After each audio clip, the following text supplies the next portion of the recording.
नमस्कार, मैं सचिन कुमार, आप देख रहे हैं news tube Bharat.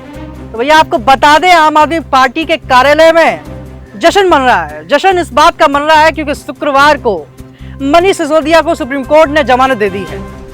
Supreme court ने मनीष सिसोदिया को जमानत देते हुए ये कहा कि ईडी और सीबीआई के पास अभी ट्रायल के लिए जितने सबूत हैं उसमें जाहिर सी बात है देर लगेगी। 400 से ज्यादा सबूत हैं और ट्रायल बहुत देरी से शुरू हो रहा है। इस वजह से मनीष सिसोदिया को बेल मिली है और दोनों ही मामलों में बेल मिल गई है, चाहे वो ईडी का मामला हो चाहे वो सीबीआई का मामला हो। अब आपको थोड़ा सा इतिहास बताते हैं कि मनीष सिसोदिया का ये सफर जेल से बाहर आने का कैसा रहा, जमानत मिलने तक का कैसा रहा। मनीष सिसोदिया गिरफ्तार होते हैं फरवरी 2023 में। फरवरी 2023 में उनको सीबीआई गिरफ्तार करती है, इसके बाद ईडी भी उनको गिरफ्तार कर लेती है। इसके बाद वो निचली अदालत में अपील करते हैं, निचली अदालत उनकी याचिका खारिज कर देती है। उसके बाद वो हाई कोर्ट में अपील करते हैं और हाई कोर्ट भी उनकी याचिका खारिज कर देता है। इसके बाद वो सुप्रीम कोर्ट में जाते हैं और सुप्रीम कोर्ट में भी उनकी याचिका खारिज हो जाती है। फिर वो दोबारा यही प्रक्रिया चालू होती है, फिर वो दोबारा निचली अदालत में जाते हैं, फिर हाई कोर्ट में जाते हैं, फिर सुप्रीम कोर्ट आते हैं और 6 अगस्त को उनका जो फैसला होता है सुप्रीम कोर्ट रोक कर रखता है और 9 अगस्त को सुप्रीम कोर्ट उनको जमानत देता है। सिसोदिया बाहर निकले और बाहर निकलते उन पे पुष्प वर्षा होने लगी, उनकी रैली निकाली गई, बड़े ही ढोल मजारों के साथ उनका स्वागत करा गया। दोस्तों आपको बता दें कि सुप्रीम कोर्ट ने मनीष सिसोदिया को यूं ही जमानत नहीं दी है, जमानत की कुछ शर्तें भी रखी गई हैं। सुप्रीम कोर्ट ने मनीष सिसोदिया को 10 लाख के मुचलके पर जमानत दी है, साथ ही 2 बड़ी शर्तें भी लगाई। पहली शर्त यह है कि उनको पासपोर्ट अपना जमा करना पड़ेगा। दूसरी शर्त यह है कि हफ्ते में 2 दिन उनको हाजिरी देनी होगी थाने में। तो ये जो शर्तें लगाई गई हैं इसके आधार पर उनको ये जमानत मिली है। लेकिन आम आदमी पार्टी को एक बात यहाँ पर समझनी होगी कि सिसोदिया को जमानत जरूर मिली है लेकिन निर्दोष साबित नहीं हुए। उन पर जो आरोपों की जो सूची है बहुत लंबी है।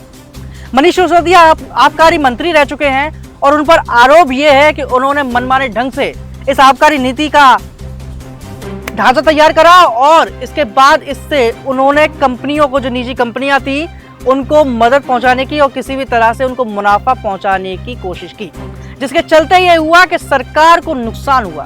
जी हाँ दोस्तों, कोविड के टाइम पर इन्होंने क्या करा था कि जो कंपनियां थी शराब नीति में, उनको छूट दे दी थी टैक्स में, और उस टैक्स का जो पैसा था वो लगभग 144 करोड़ रुपए था, जिसका नुकसान सरकार को झेलना पड़ा। तो ये उन पर एक आरोप है। ईडी ने ये बहुत ही गंभीर आरोप लगाया है। अब देखना ये है कि मनीष सिसोदिया अपने आप को किस तरह से डिफेंड करेंगे इस मामले में, क्योंकि अभी जो ट्रायल चलेगा, 400 जो गवाह हैं उनका ट्रायल चलेगा और उसके बाद एक निर्णय पर आया जाएगा। तो ये ट्रायल की शुरुआत में देरी हुई, इसकी वजह से सुप्रीम कोर्ट ने जमानत जरूर दी है। लेकिन आम आदमी पार्टी को एक चीज़ बहुत ज़रूरी समझनी चाहिए कि मनीष सिसोदिया अभी दूध के दूल्हे नहीं हो गए हैं। उनके ऊपर जो आरोप हैं वो बहुत ही गंभीर आरोप हैं और जनता इन आरोपों पर एक बार जरूर सोचेगी। सिसोदिया पर लगे कुछ गंभीर आरोपों में से हम आपको कुछ बताना चाहते हैं। आबकारी विभाग के मंत्री मनीष सिसोदिया ने आबकारी नीति के विरुद्ध निर्णय लिए, ये पहला आरोप है। सिसोदिया ने सबूत छिपाने के लिए 14 फोन, 43 सिम कार्ड बदले, इनमें से 5 सिम कार्ड सिसोदिया के नाम पर थे। तीसरा आरोप, कोरोना में दुकान बंद रहने पर शराब कंपनियों को लाइसेंस फीस में 144.36 करोड़ रुपए की छूट दी गई। शराब लाइसेंस लेने वालों को फायदा पहुंचाया, इससे सरकारी खजाने को नुकसान हुआ।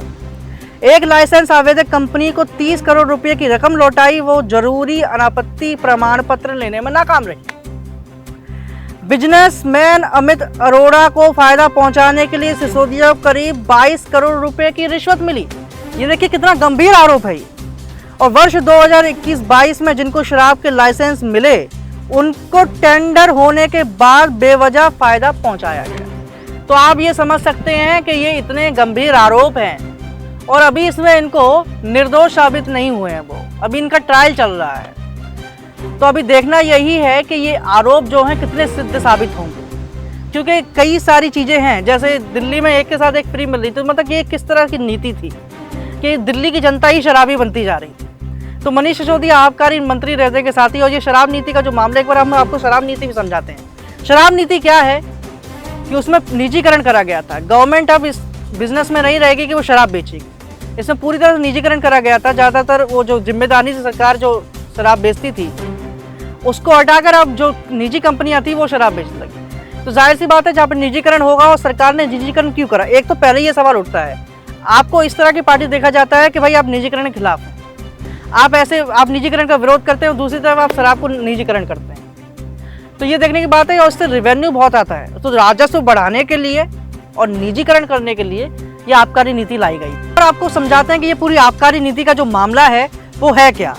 17 नवंबर 2021 को दिल्ली की केजरीवाल सरकार ने एक्साइज पॉलिसी 2021-22 को लागू किया। नई पॉलिसी के तहत शराब कारोबार से सरकार बाहर आ गई और पूरी दुकानें निजी हाथों में चली गई। दिल्ली सरकार का दावा था कि नई शराब नीति से माफिया राज खत्म होगा और सरकार के रेवेन्यू में बढ़ोतरी होगी। हालांकि यह नीति शुरू से ही विवादों में रही और जब बवाल ज्यादा बढ़ गया तो 28 जुलाई 2022 को सरकार ने इसे रद्द कर दिया। कथित शराब घोटाले का खुलासा 8 जुलाई 2022 को हुआ दोस्तों, जब दिल्ली के तत्कालीन मुख्य सचिव नरेश कुमार की रिपोर्ट सामने आई। और इस रिपोर्ट में क्या था, उन्होंने मनीष सिसोदिया समेत आम आदमी पार्टी के कई बड़े नेताओं पर गंभीर आरोप लगाए। दिल्ली के एलजी वीके सक्सेना ने सीबीआई जांच की सिफारिश की। इसके बाद सीबीआई ने 17 अगस्त 2022 को केस दर्ज किया। इसमें पैसों की हेराफेरी का आरोप भी लगा, इसलिए मनी लॉन्ड्रिंग की जांच के लिए ईडी ने भी केस दर्ज कर लिया। मुख्य सचिव ने अपनी रिपोर्ट में मनीष सिसोदिया पर गलत तरीके से शराब नीति तैयार करने का आरोप लगाया। मनीष सिसोदिया के पास आबकारी विभाग भी था। आरोप लगाया गया कि नई नीति के जरिए लाइसेंसधारी शराब कारोबारियों को अनुचित लाभ पहुंचाया गया। तो लाइसेंसधारी जो कारोबारी हैं तो उनको अनुचित लाभ पहुंचाने की कोशिश करी गई और इसके लिए कितनी रिश्वत ली गई उसका खुलासा अभी तक नहीं हुआ है। रिपोर्ट में आरोप लगाया गया है कि कोविड का बहाना बनाकर मनमाने तरीके से 144.36 करोड़ रुपए की लाइसेंस फीस माफ कर दी गई। एयरपोर्ट जोन के लाइसेंस धारियों को भी 30 करोड़ लौटा दिए गए, जबकि ये रकम जब्त करी जानी थी। तो ये बताइए किस तरह से फायदा पहुंचाने की कोशिश की गई। इसके लिए कितनी राशि सरकार ने ली होगी, कितनी रिश्वत ली होगी, इसका अंदाजा नहीं लगाया गया।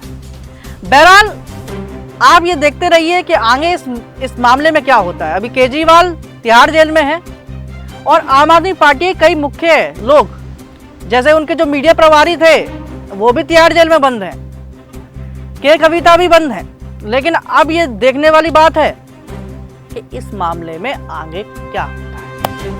मनीष सिसोदिया बाहर आ चुके हैं, लेकिन उन पर जो आरोप लगे वो अभी सिद्ध नहीं हुए हैं और ना ही उनको उन आरोपों से बरी मिली। बहरहाल आप देख रहे थे न्यूज़ ट्यूब भारत, नए भारत की नई आवाज।